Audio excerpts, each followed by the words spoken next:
Hello students, welcome to maths और code. और आज के इस वीडियो में हम जानने वाले हैं सिंपल इंटरेस्ट और कंपाउंड इंटरेस्ट के बारे में। ठीक है, तो एक एक करके शुरू करते हैं।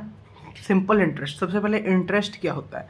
इंटरेस्ट होता है कि जैसे आपने बैंक से या कहीं से लोन लिया, ठीक है, कुछ लोन लिया या कुछ पैसा लिया, ठीक है, तो जैसे 1000 रुपये आपने लिया, ठीक है, आपने बोला कि हम 2 महीना बाद इसको चुकाएंगे, ठीक है। तो बैंक जो क्या करता है, इस पे आपसे एक इंटरेस्ट लेता है। वो इंटरेस्ट पैसा ही होता है, ठीक है। आपने बैंक से पैसा लिया, बैंक ने आपको पैसा दिया, फिर आप 2-3 महीना बाद बैंक को पैसा लौटा देंगे, तो आपका तो काम हो गया, आपको पैसा का ज़रूरत था, आपका काम हो गया। लेकिन बैंक जो है, बैंक का क्या प्रॉफिट हुआ इसमें? बैंक का तो कुछ प्रॉफिट नहीं हुआ, या किसी थर्ड पर्सन मनी लेंडर है उसका तो कोई प्रॉफिट नहीं। कोई आपको पैसा क्यों देगा? ठीक है, तो वो इसीलिए पैसा देगा कि आप उसका पैसा को बढ़ा के लौटाइएगा। मतलब ये तो आपको देना ही देना है। और इसके साथ साथ मान लीजिए 100 रुपये, 100 रुपये आप एक्स्ट्रा दे रहे हैं। 100 रुपये क्यों एक्स्ट्रा दे रहे हैं? एक एग्जांपल दिया हूँ, कुछ भी हो सकता है ये। आप कुछ पैसा एक्स्ट्रा देते हैं। एक्स्ट्रा क्यों देंगे? क्योंकि बैंक ने आपको जब ज़रूरत था तब बैंक ने आपको पैसा दिया, या किसी ने आपको पैसा दिया, तो इसीलिए आपको कुछ पैसा बढ़ा करके लौटाना होता है। ठीक है, ये जो एक्स्ट्रा पैसा है इसको बोलते हैं हम लोग इंटरेस्ट। ठीक है, और ये जो है इसको बोलते हैं प्रिंसिपल। ठीक है, ये प्रिंसिपल है कि कितना अमाउंट का लोन सैंक्शन हुआ, कितना अमाउंट आपने किसी से उधार लिया या आपने किसी को उधार दिया। ठीक है, ये मेन पैसा हो गया। और ये इंटरेस्ट होता है कि इस प्रिंसिपल पे कितना इंटरेस्ट लगेगा। वो इंटरेस्ट टाइम और रेट पे डिपेंड करता है। टाइम और रेट, ये भी रेट ऑफ इंटरेस्ट जो होता है, ये दोनों, ये भी एक फैक्टर होता है, ये दोनों। ठीक है, तो इन दोनों पे भी डिपेंड करता है कि कितना आपका इंटरेस्ट बना। देखिए, बैंक क्या चाहेगा कि ये इंटरेस्ट ज़्यादा से ज़्यादा हो, आप चाहिएगा कम से कम हो। ठीक है, तो उसी तरह रेट ऑफ इंटरेस्ट होता है। ठीक है, अगर ये 1 साल के लिए होता तो इसका रेट ऑफ इंटरेस्ट 10% होता है। क्यों?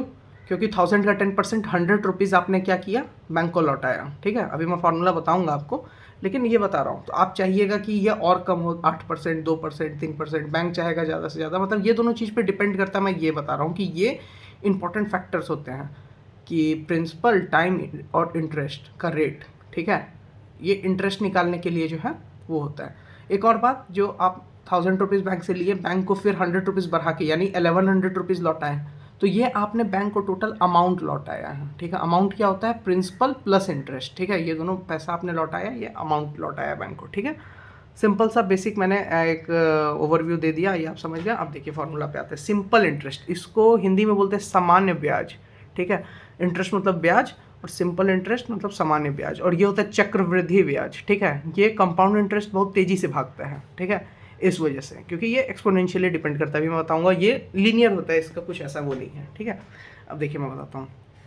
सिंपल इंटरेस्ट का सिंपल सा फॉर्मूला होता है, ठीक है, principal into rate percent into time, बस ख़त्म। सिंपल इंटरेस्ट क्या होता है? Principal into rate percent, PRT, percent है तो डिवाइड बाय 100 हो गया। ठीक है, बस ये फॉर्मूला होता है, PRT/100। ठीक है, तो यहाँ जैसे आपका इंटरेस्ट क्या बना, प्रिंसिपल कितना था 1000, रेट कितना है 10%, और टाइम कितना है 1 साल का, और इंटू 100। ये देखिए, ये कटा, ये कटा, 10 इंटू 10 100, 100 रुपीज़ आपका सिंपल इंटरेस्ट बना। और आपने अमाउंट जो लौटाया, अमाउंट क्या होता है? अमाउंट हो जाएगा इंटरेस्ट, यहाँ सिंपल इंटरेस्ट है, plus principal, principal plus interest. ये पूरा पैसा आपने लौटाया। अमाउंट कितना आपने लौटाया, इंटरेस्ट आपने लौटाया 100, और प्रिंसिपल जो पैसा आपने लिया था वो तो आपको लौटाना ही पड़ेगा। तो ये आपका 1100 रुपीज़ आपने टोटल अमाउंट लौटाया बैंक को। ठीक है, ये हो गया अमाउंट और ये हो गया इंटरेस्ट। अब प्रिंसिपल, इंटरेस्ट और अमाउंट के बीच का डिफरेंस आप समझ गए होंगे। ठीक है, तो और तो इसमें कुछ बताने लायक है नहीं। ठीक है, उसी तरह अगर 12% रेट होता तो 12% हो जाता है। ठीक है, एक चीज़ आपको ध्यान रखना है कि यहाँ जो टाइम है वो इन ईयर्स है। ठीक है, ईयर्स में टाइम है। ठीक है, अभी आपको मैं वो भी बताऊंगा, कंपाउंडेड एनुअली, कंपाउंडेड सॉरी, मतलब ज़रूरी नहीं है कंपाउंडेड ही कि टाइम अगर हाफ हो या मतलब 1 साल में 2 बार इंटरेस्ट लगे, 3 बार लगे क्वार्टरली, वो सब भी बताऊंगा, आपको धैर्य से देखना है। ठीक है, कंपाउंड इंटरेस्ट कुछ भी अधूरा नहीं छोड़ूंगा मैं, एक्स्ट्रा ही कुछ बताऊंगा आपको। तो इसमें क्या प्रिंसिपल का फॉर्मूला हो जाता है, प्रिंसिपल हो जाता है इसमें आपका अमाउंट हो जाता है, प्रिंसिपल 1 प्लस आर बाय 100 या रेट परसेंट लिख सकते हैं का पावर टी टाइम, ठीक है। ये आपका अमाउंट का फॉर्मूला है, इसमें डायरेक्ट आप इंटरेस्ट नहीं निकाल सकते हैं, उसका भी मैं लिख देता हूँ, लेकिन ये आपका फॉर्मूला है। अमाउंट ये वाला आप मेन याद रखिएगा कि अमाउंट हो जाएगा ये आपका बढ़ता है। ये कैसे काम करता है मैं बताता हूँ। जैसे ये वाला था तो 1000 रुपीज़ है, तो एट द 10% का रेट है मान लीजिए, और 5 साल का लोन है, ठीक है, 5 ईयर्स में आपको लौटाना है। तो फर्स्ट ईयर के बाद आपका 10% इसका कितना हो जाएगा 100 रुपीज़, तो 100 रुपीज़ आपका इंटरेस्ट में ऐड हो गया। सेकेंड साल के बाद फिर 10% आपका ऐड हो जाएगा इसमें, तो कितना हो गया, फिर 100 रुपीज़ ऐड हो गया। थर्ड 3 साल के बाद तो फिर 100 रुपीज़, तो इसी तरह फोर्थ में भी 100 और 5 साल बाद भी 100, समझ रहे हैं। तो ये सिंपल इंटरेस्ट हो गया। टोटल इंटरेस्ट आपका 500 हो गया, ठीक है, निकाल भी सकते हैं 5 × 10 × 1000 डिवाइड बाई 100 करके 500 आ गया। तो टोटल आप 1000 प्लस 500 1500 लौटाइएगा उसको, अगर 10% का ये सब क्राइटेरिया है तो, ठीक है।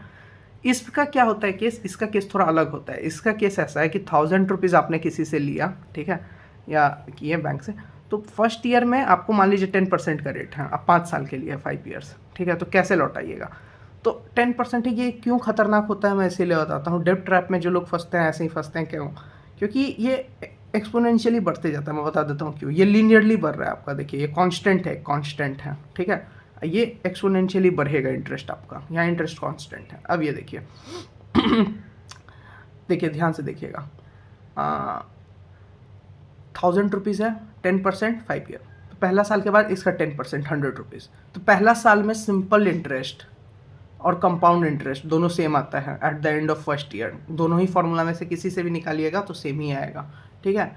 ये आपका मतलब वो है मतलब ऑब्जर्वेशन है, ठीक है। आप खुद देखिए कि पहला साल के बाद सेम आएगा, 10% इसका लगा, 100 आ गया। अब सेकेंड ईयर के बाद क्या आएगा, अब देखिए, अब यहाँ फिर सेकेंड ईयर फिर से इंटरेस्ट लगा 10%, प्रिंसिपल पे लगा, हर साल प्रिंसिपल पे लग रहा है, लेकिन यहाँ नहीं, इसमें हर साल अमाउंट पे लगता है, यहाँ हमेशा प्रिंसिपल पे लगता है, ऑन प्रिंसिपल।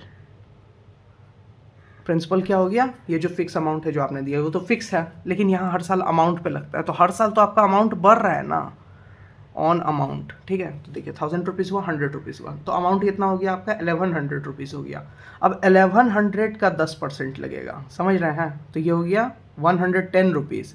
तो देखिए पिछले बार से ज़्यादा इंटरेस्ट हो गया 110, ठीक है। अब eight the end of third year क्या होगा, अमाउंट कितना था आपका 1000, ठीक है, और प्लस ये, ठीक है। अब इन पे लगेगा, आप समझ रहे हैं, मतलब अब आपका अमाउंट कितना हो गया था at the end of second year, मतलब at the end of first year आपका अमाउंट कितना था 1100, और फिर 110 रुपीज़ लगा आपका, तो 1210, ठीक है, 1210। अब ये 1210, ठीक है, 1000 रुपये और 100 110, तो 1210 हुआ टोटल। अब इसका 10% लगेगा तीसरे साल के लिए, समझ रहे हैं कैसे जा रहा है, मतलब 121 रुपीज़। यानी ये देख रहे हैं कि इंटरेस्ट भागते जा रहा है, आपको लग रहा है 10 ही बढ़ा, 21 ही बढ़ा, फिर मतलब यहाँ 10 बढ़ा, यहाँ 11 बढ़ा, तो ऐसा कुछ वो नहीं है, लेकिन ये बहुत तेज़ी से बढ़ता है। अगर समझ लीजिए कि आप लाखों का लोन लिए हैं तो ये बहुत तेज़ी से इसका ग्राफ भागता है, ये एक्सपोनेंशियली ग्राफ होता है इसका, ठीक है। यहाँ देख रहे हैं पावर में है, इसी से आपको पता चल रहा है।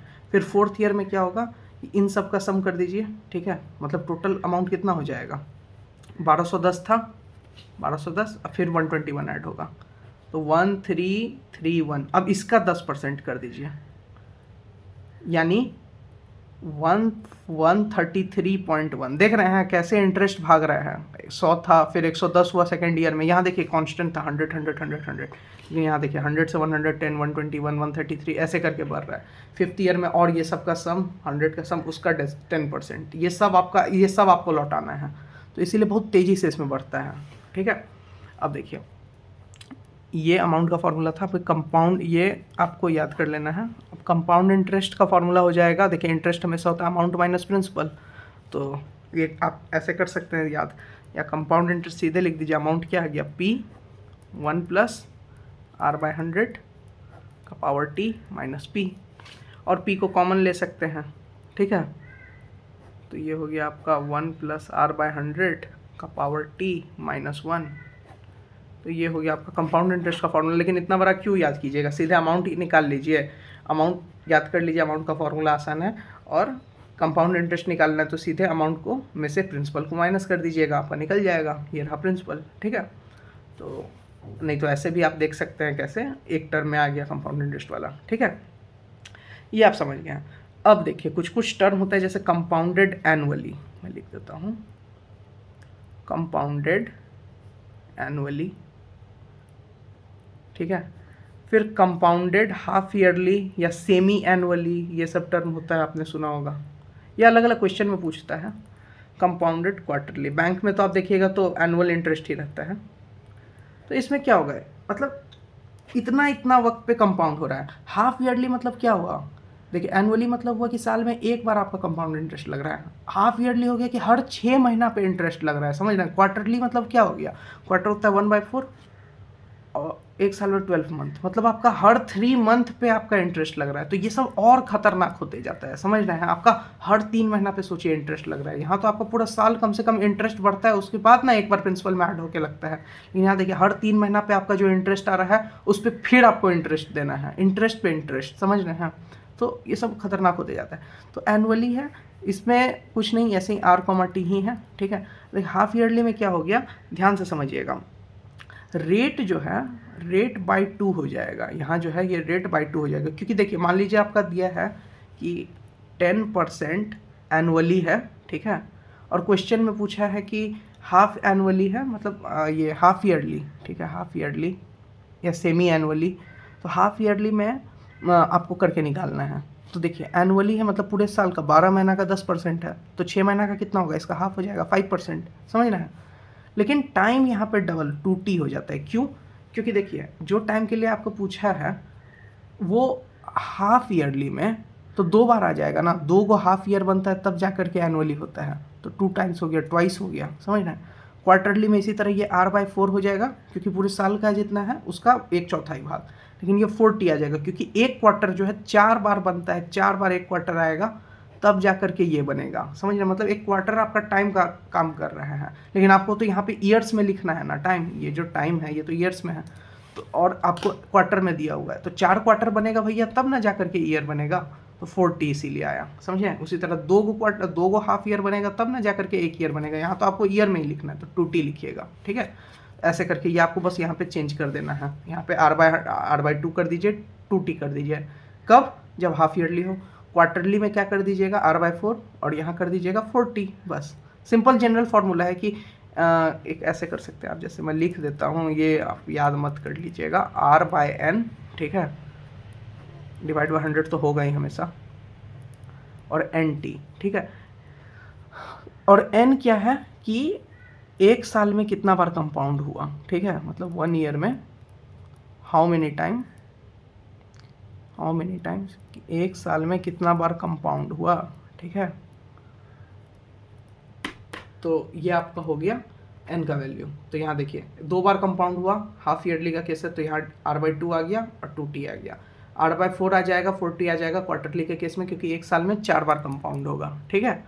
तो मुझे लगता है इसके बारे में आपको A to Z सारा जानकारी मैंने दे दिया। वही सेम मतलब यहाँ पे भी हो सकता है, RT मतलब 2T और यहाँ T, मतलब यहाँ 2T, यहाँ R/2, ऐसे करके, मतलब सिंपल इंटरेस्ट के केस में भी वो बोल सकता है कि मतलब हाफ ईयरली में इंटरेस्ट बताइए कि क्वार्टरली में बताइए, तो आपको दिमाग लगाना पड़ेगा। मैंने आपको बेसिक कंसेप्ट सब बता दिया, अगर कोई डाउट होगा तो आप पूछ लीजिएगा ज़रूर। जितना पेज गंदा होगा, ये सब चीज़ मैं बहुत अच्छे से ड्राइंग बना करके, माइंड मैप बना करके समझा सकता था, लेकिन मेरा सिंपल सा ख्याल है जितना आप रफ कीजिए, ठीक है, उतना जितना पेपर को गंदा कीजिएगा उतना दिमाग आपका साफ होगा, ठीक है। तो अगर और कोई डाउट होगा तो आप कमेंट सेक्शन में लिखिएगा, मैं ज़रूर आपका डाउट पिक कर लूँगा। Thanks for watching.